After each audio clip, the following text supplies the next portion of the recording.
One of Australia's favourite actors is in South Australia for the next few weeks, playing the part of a US president facing defeat in his bid for a second term in office.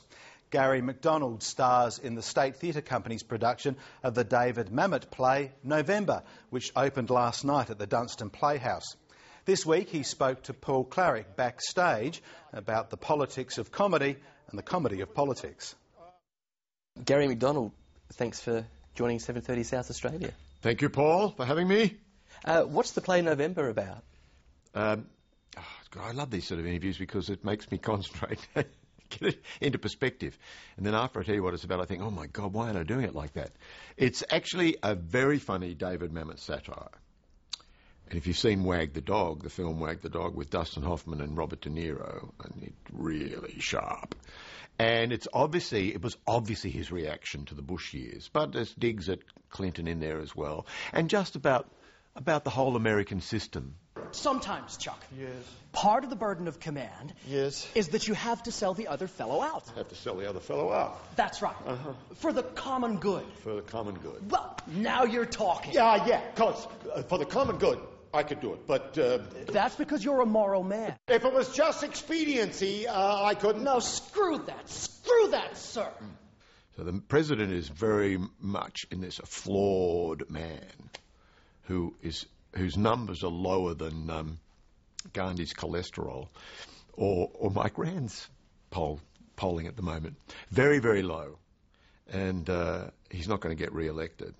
We're speaking of the absolute integrity of that one man who occupies the highest office in the land.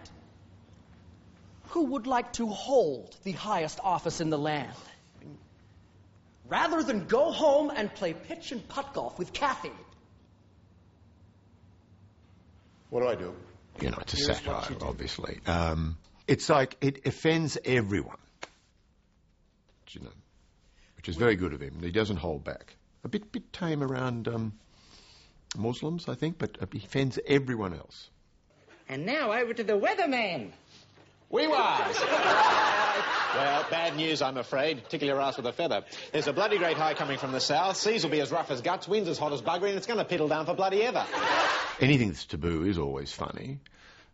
I remember someone saying to me years ago, they were doing a doco on vaudeville to video or something, and they said about political correctness, they felt it had gone too far, and they didn't like political correctness. And I said, well, no, I think it's been good. I think we needed to have that. It was we were just getting cheap laughs by demeaning people, and it's just not on. Hey, listen, you know I haven't seen one Australian get onto this train. Chirama.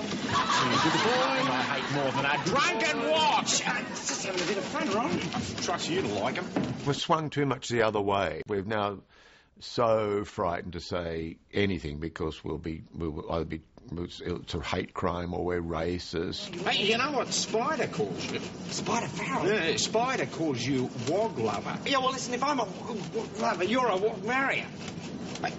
Wait a minute, are you saying Roxina's a wog? She's not an Australian, is she? No, she's English. Wog. She's a bloody immigrant. A wog immigrant. Right, she's a lot more Australian than you are. Whereas now, the political incorrectness in this is more sending up how people won't say what they really feel. I mean, look at all this ridiculousness in America at the moment with Donald Trump. You see that speech he made the other day, Donald Trump, about... And he even said about Libya that he'd go in, take the oil, give them enough so they could live comfortably. It's very good of him. He's a very kind man. And he can't announce that he's running for president yet because he's got this high-rating television show, a reality television show.